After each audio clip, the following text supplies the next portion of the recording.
Assalamualaikum, saya Hani, pemain cerita dari Bisnes yang Berhad. Hari ini saya berada di site nilai di Negeri Sembilan. Rumah anda lihat di belakang saya ni mempunyai 3 bilik dan 2 bilik air yang bukan tapak 41x35 dan total keluasannya adalah 1140 kaki persegi. Tanpa masa, jom kita review rumah di belakang.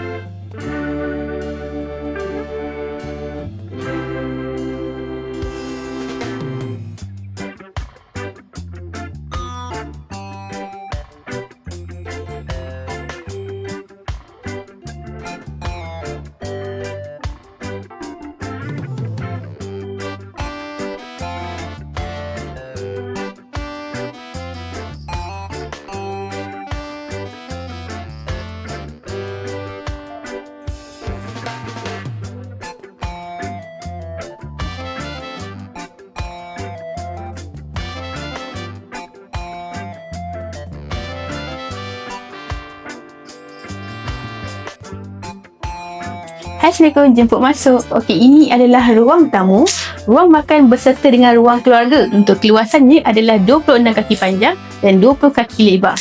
Dan untuk rumah ni mempunyai 3 bilik dan 2 bilik air.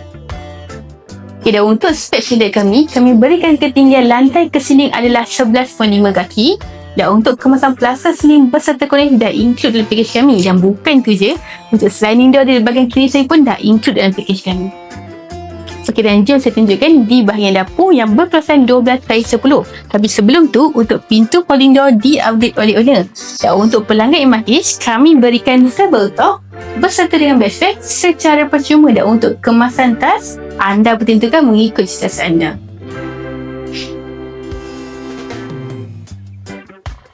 Okay, dan untuk setiap pintu bilik, kami berikan pintu molded door dengan kemasan cat dinama Nippon Paint. Dan untuk warna pintu, jenang pintu, anda bertentukan mengikut selesa anda. Dan untuk pintu bilik air, kami berikan pintu PVC door jenis sebal yang ketebalannya boleh memuatkan tumpuan. Dan jom kita tunjukkan bilik utama. Okey, dan ini adalah bilik utama yang berkeluasan 14x14 kaki. Untuk pom wiring lampu kipas dah include dalam package kami. Cuma untuk coil aircon dikira tambahan wiring. Dan untuk bilik ni, bilik satu bilik air di bahagian dalam. Okay, dan ini adalah bilik air satu yang berkeluasan 6x5 kaki. Untuk kemasan tas sehingga ke siling dah include dalam package kami. Dan untuk ketinggian standard kami di bahagian bilik air, kami berikan adalah 9 kaki. Okey, dan ini adalah bilik 2 yang berkeluasan 10x12 kaki. Untuk kemasan dinding kami skim di bahagian dalam. Dan untuk kemasan cat, kami berikan kemasan cat jenama Nippon Paint Easy Wash di bahagian dalam dan Weatherbond di bahagian luar. Untuk pemilihan warna, anda boleh memilih 3 warna di bahagian luar dan 1 warna di bahagian dalam. Okay, ini adalah bilik 3 yang berkeluasan 11x10 kaki. Untuk pelanggan MRH, untuk bilangan bilik, keluasan bilik dan layout rumah, kami boleh customkan mengikut selesa anda. Okay, dan ini adalah bilik air 2 yang berkeluasan 6x5 kaki. Untuk kelengkapan sanitary access seperti sinki, toilet bowl dan shower dah include dalam package kami. Dan jika anda berminat dan nak tahu lebih lanjut, follow MRH for more info. Dan jangan lupa dapatkan konsultasi kami secara percuma.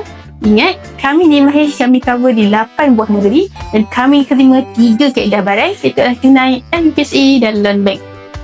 Itu sahaja saya Hani, pemain cerita dari Bisnes yang Berhad. Kami di MRH, kami reka dan video rumah mengikut bajet dan selesa pelanggan. Baik, Assalamualaikum.